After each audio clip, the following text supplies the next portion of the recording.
And welcome everyone to an America East chat. I'm Andy Katz, pleased to be joined by Bill Herrion, the head coach of the New Hampshire Wildcats, and UNH off to a 3-1 start in the league, 4-3 overall. Got the split with Maine, and you swept Hartford. I know you've been dealing with a lot of injuries and COVID-related pauses, more last month, obviously, but the injuries have been a factor throughout the course of this season. How have you gotten it done to this point?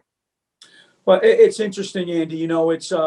We returned a lot of players off of a 15-win team last year. 2 years ago, when they were all freshmen and younger, we won 5 basketball games.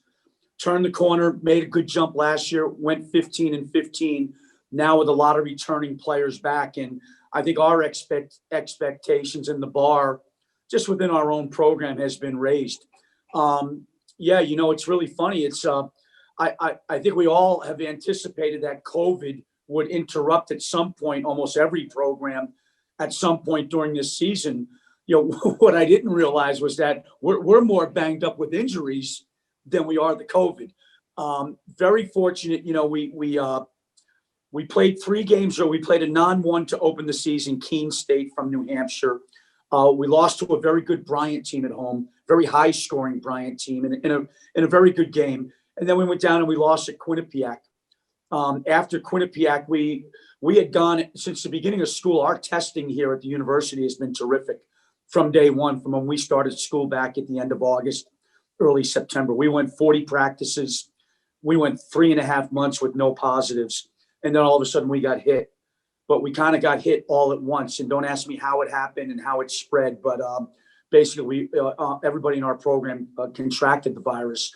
But, the timing of it, interesting, Andy, was like we were in kind of final exams and we had about a 2-week break between games. So we had to isolate, we had to quarantine, and we really didn't miss any games. So from that standpoint, it was, we didn't get set back from that standpoint.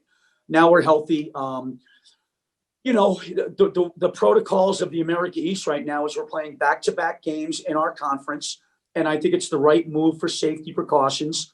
We had we actually were supposed to go to NJIT for our first 2 conference games down in Newark. They had a COVID issue. Then we had the COVID issue. That trip got canceled. So our opener was against Hartford at home for 2 games against a good Hartford team. John's got them, I think, at 4-2 right now. We beat them here at home in 2 games. And then we went up to Maine last week and we split. So I like our team. I think we're in a good spot. We just need to get healthy. We got some really key players that are just banged up and need to get healthy. Nick Guadarrama, who was 3rd-team all-conference kid out of Connecticut, 6'5" front court kid. Second Hartford game a week ago Sunday in the second half, took a charge, snapped his head back really, really hard off the floor. We had a team doctor at the game. They cleared him to come back in the game. Then the next couple of days, Andy had concussion symptoms. And he did not even make the trip up to Maine this past weekend. He's our leading scorer. He's our second leading rebounder. He did go through shooting drills today. We'll have him available for UMBC this weekend. Jaden Martinez has made a great jump. He's a junior now from San Antonio, Texas. Had 23 and 7 against Maine in our second Maine game, which we won on Sunday, and just kind of tweaked his groin a little bit. So it's really more of a lot of soft tissue injuries, which I think a lot of coaches were probably expecting, coming off the long COVID layoff. And then Josh Hopkins, one of our other seniors, who's probably our most experienced player, has been out with he's tweaked his hamstring, and he's only played 2 or 3 of our 6 or 7 games. So I think we're on track to get them all back for this weekend against UMBC. And I think we have a chance to be a pretty good team once we get everybody healthy. Yeah, that was definitely a major concern in the NCAA social series that I did throughout the pandemic with Brian Hainline, the chief medical officer. He was saying that was sort of working in parallel with COVID, where on one side, obviously concerned about COVID and testing and all that. On the other, the inactivity of these elite athletes in the spring, especially when they did nothing. And then in the summer, if you bring them back too soon, you're going to lead into soft tissue issues. And obviously there's a big issue in the fall, and it would continue here into the winter. So the back-to-back, for the most part, the Ivy League was the only league that was doing it prior to this. It made sense for so many reasons: cost, COVID, officials. You've experienced now a couple of weekends of them. Obviously you lose some home games when you don't have this team in your home gym. So I don't see this happening forever. But in the context of this season, why do you think it will work? And what are some challenges that are popping because of playing the same team back to back?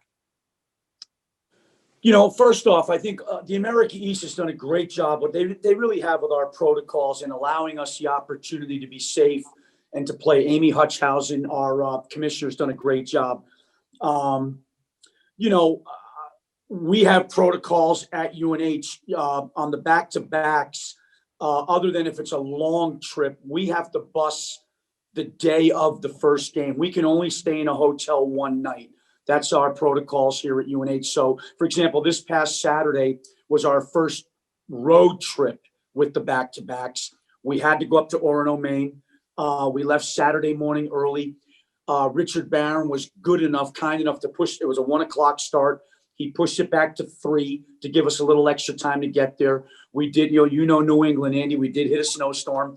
Once we got north of Portland on 95, it was almost a blizzard from there to Orono. And we lost to a much improved University of Maine team on Saturday in a close game. And then we were fortunate enough to turn it around quickly and win the next day and split up there. It's grueling. I'm not going to lie to you. It's a lot of respect for the Ivy Leagues going back to back. I mean, it's hard. And it's, I think what you got to do is after the first game, I think it's more recovery of the players physically, especially the players that play a lot of minutes, to try to get them, back ready to go the next day.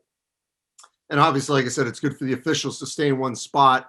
I think that's overall. I just want to conclude with this. And I've talked to so many of your peers and players literally almost every day. And I still believe this, that look, if you don't want to play or coach, that's fine. Opt out. No one should judge you. But the majority of people I deal with want to play, want to coach. And we're seeing, believe it or not, the numbers are actually up in terms of offensive efficiency. The basketball has been much better than any of us could have projected. You mentioned like a high scoring Bryant. There's multiple teams scoring over 90 points a game. And so the basketball is better than I think we thought. And you see these moments of sheer joy when you have a buzzer beater, a last second shot, NJIT beating Vermont, for example, that in so many aspects of life right now, we're not getting. And the mental health aspect for these young people has really taken a hit. And so to have this opportunity when a lot of those college students don't get anything to do outside of virtual classes, the players I talk to, they're grateful. They feel blessed that they have this opportunity. From your vantage point, you're going through it. I know it's not easy, but the alternative is to do nothing. Your thoughts?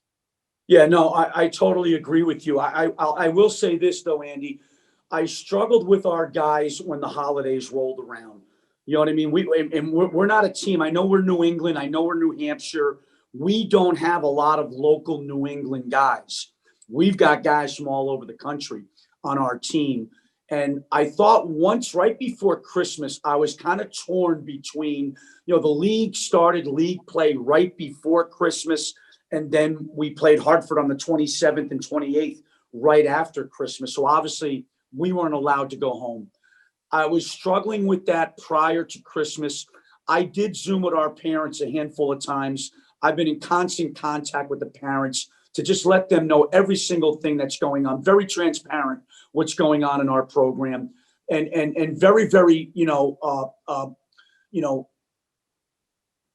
in tune with the mental health aspect of our players. Our kids seem good. I think they're really happy to be playing. You know how college kids are, college basketball players. They don't want to. It was getting to a point, though, Andy, where it was like 40 practices, 3 games, not a good ratio. You know what I'm saying? I think these guys are like, if I got to go back in and practice without playing any more games, I don't know what I'm going to do. But now that the games are rolling around and you win a few, the winning's important. I think it makes the kids feel good. I think right now our kids here, they're in a good place right now. I think they seem pretty good right now. Stay safe, Bill. Appreciate it. Continue great success. Great, Andy. Good to see you. And I'll see you on TV, man. You're doing a great job.